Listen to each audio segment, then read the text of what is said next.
بالرغم من كم من دعايه اللي اتعملت للموبايل ده وهو الرينو 12 اف واي اي وميزات جامده، لكن ما قدمليش غير 3 او 4 ميزات بالكتير عن الرينو 11 اف مع تضحيات في المعالج وبابجي والكاميرات. ما تستغربش اغلب الشركات في الجيل الجديد نزلت بالجيل القديم مع شكل مختلف او شويه ميزات بسيطه، تحسينات في الصور، وده هنشوفه في مراجعه الريلمي 13 برو بلس قريبا، وشفناه في عيله الرينو 12 واونر كمان. سيبك من كل ده، النهارده معانا مراجعه قويه هتجيب ادق عيوب الموبايل والميزات برضو. معاكم طارق مجدي وده الموبايل، ويلا نبتدي.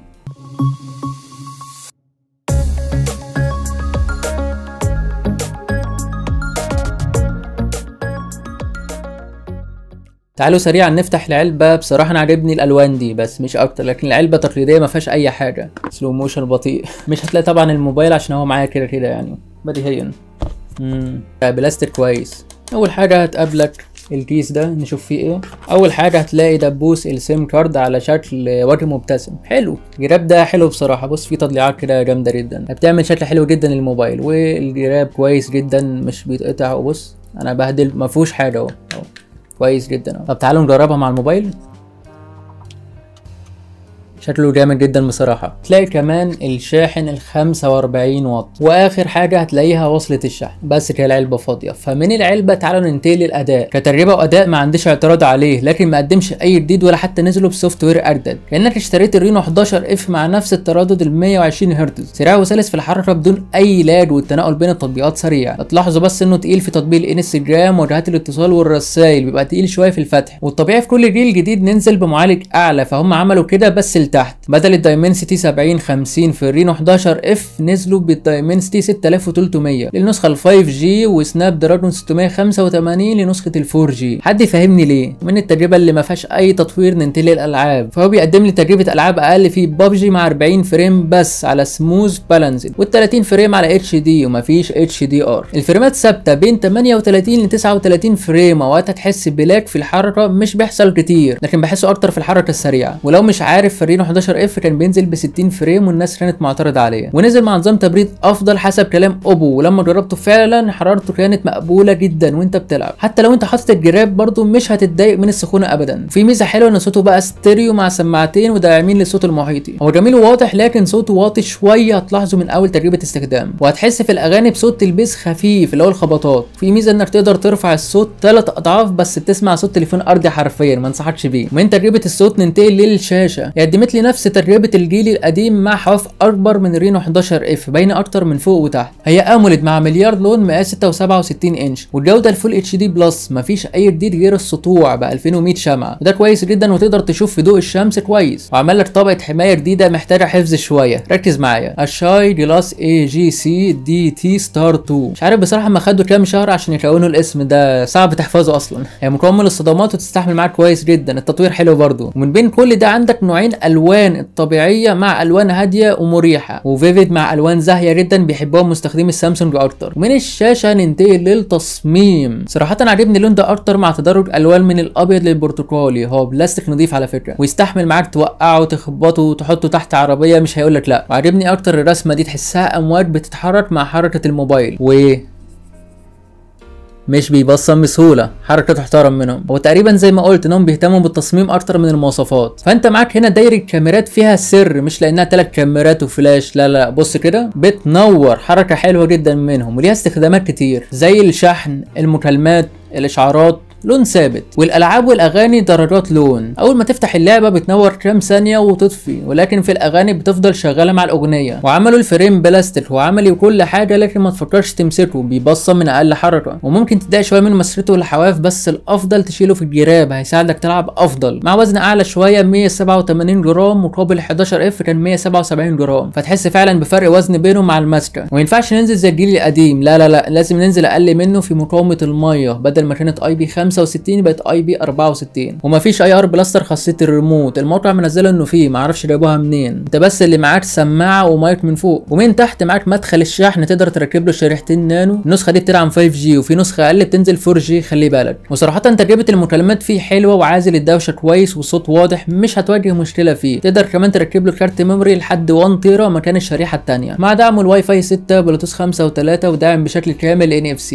ومن التصميم ننتقل للسوفت وير اللي ما فيهوش فيهوش اي جديد، ونفس الواجهه كالر او اس 14 مع اندرويد 14، بس ضاف شويه ميزات زياده هتوصل لل 11 قريب زي الاي اي ستوديو، ده اللي بيعمل خلفيه لصورتك او بيغير هدومك، تفاصيل الشعر ووشك، بس بعدد من الجواهر. كل صوره بيبقى لها 5 أو 10 جواهر، انت اول ما بتسجل على فكره بيديك 5000 جوهره، فبتجرب براحتك، ولما بيخلصوا غالبا كده بتدفع فلوس، مش متاكد بصراحه من النقطه دي. وبيديني تصميمات كتيره بصراحه زي دي، تخيلوا ان ده انا عمل لي تسريحه شعر وبدله كاني عريس، وفي غيرهم كتير. وعندك نفس ميزات ريلمي وان بلس، تقدر تمسك عنصر وتحفظه او تخليه ستيكر، تقدر كمان تحذف عنصر من الصوره، تشيل اشخاص زياده، تترجم صفحه حسب اللغه اللي انت عايزها، والترجمه سليمه افضل من ترجمه جوجل، وتقدر تبحث عن اي حاجه في الصوره. ما قلتش اي حاجه جديده، وان بلس في ميزه اعلى مش هقولها، مستني الكومنت الجميل وتقول لي ايه هي. ما تنساش يا صديقي وانت معدي اللايك والاشتراك وزر الجرس واي كلمه حلوه تشجعني. استمر، عاش، برافو، الكلام ده مش هوصيك، وكفايه كده. ويلا نشوف الكاميرات. وهم 3 كاميرات، الاساسيه 50 ميجا بكسل مع مثبت بصري، والثانيه 8 ميجا الترا وايد، والاخيره 2 ميجا ماكرو. بيطلعوا صور مقبوله، مش الافضل في سعره لكن تأدي الغرض، وبيتعمل تحسين للتفاصيل بالاي اي حسب كلامهم، لكن مفيش فرق واضح مع الواحد اكس. والاتنين اكس حسيت الوش مرسوم، كل ما تعمل زوم هتلاقي رسمه مش تفاصيل وش نهائي. يمكن بس الميزه هنا في العزل بقى محترم وحلو، قصدت الصوره دي كتحدي نشوف العزل فعلا حلو زي ما قالوا ولا مجرد كلام. فانا شايفه مظبوط ومحدد تفاصيل الشعر والوش كويس. يا ريت انت تقول لي رايك في الكومنتات. مع الورد في الالترا وايد مقبول كتفاصيل، توصل 1 اكس هتلاقي تفاصيل حلوه ومتحدد كويس، ومع 2 اكس ما زال محتفظ بالتفاصيل. والعزل محترم في ضوء الشمس، عازل كويس واكل خفيف من الاطراف. في الظل برضه كويس لكن نفس المشكله، بياكل خفيف من الورق. في نايت مود مقبول لكن ما يعتمدش عليه، ولا في الماكرو التصوير القريب. المفروض ان ده حجر لكن انت مش شايف اي حاجه، تفاصيله مش واضحه. ولما نتكلم عن تصوير الفيديو فابو عمل الجريمه هنا، نزلت من 4K ل 1080 60 فريم. معرفش ليه صراحه الجوده بقت اسوأ، والى حد ما ثابت تحليل الضوء كويس. اما السيلفي فهي 32 ميجا بكسل مقبوله الى حد ما، وبتقدر تبدل بين 1 اكس و8 من 10 اكس، ده سواء في الصور العاديه او البورتريه. هو شبه موضح الشعر، وفي العزل بيكون واكل من الدقن شويه. ونيجي لاشد اختبار وهو ضوء الشمس، التفاصيل واضحه الى حد ما والشعر باين. وفي العزل برغم الضوء الشديد لكن ما شالش من الشعر او الدقن، كان موضح تفاصيلهم كويس. وفي الفيديو برضو ب 1080 بدل 4K،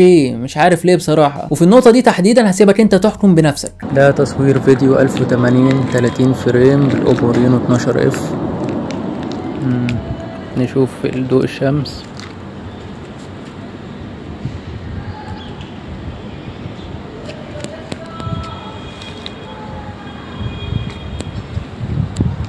اقدر كمان ابدل بين ال1 اكس وال8 من 10 اكس، باين الفرق.